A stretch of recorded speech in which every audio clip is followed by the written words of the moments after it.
எனக்கு என்னவோ அவன் எப்படியும் அந்த புள்ளைய கூட்டு வந்துருவான்னு தான் தோணுது. ஏய் ஏன்றா ரவுஸ் பண்றியாங்க? ஐயோ, நானே நினைச்சது நடக்கலன்னு கடுப்புல இருக்கேன். முதலாளி நீங்க கஷ்டத்துல இருக்கும்போது நான் சரி பண்ணுங்களா முதலாளி? நீங்க நினைச்ச விஷயம் நடந்து போச்சுங்க. ஏன்றா சொல்ற? கதிர் அவன் தங்கச்சியை கூட்டிட்டு வந்தாலும் இனிமே இந்த கல்யாணம் நடக்காதுங்கிற. ஏன்றா? ஆமாங்க முதலாளி, இப்பதான் ஒரு புது தகவல் வந்துச்சுங்க. அந்த அணு பொண்ணு இருக்குதுல்ல, அவளுக்கு அங்க கல்யாணம் முடிஞ்சு போயிருச்சுங்க. கல்யாணம் முடிஞ்சிருச்சா? டேய் யாரு கூட? அதான் ஏற்கனவே ஒரு வீடியோ வந்துச்சுல்ல, அந்த பையனோட தான்.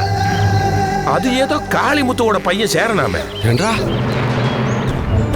ஏண்டா உத்தமா, நிஜமா தான் சொல்றியா? அட என்ன முதலாளி இப்படி கேக்குறீங்க? சத்தியமான உண்மைங்க. நீங்க எதுக்கு கவலைப்படாம இருங்க. சரியான நேரத்துல சரியான இடத்துல இந்த தகவலை நான் தெரிவிச்சிடுறேன். இந்த கல்யாணம் கண்டிப்பா நடக்காதுங்க முதலாளி.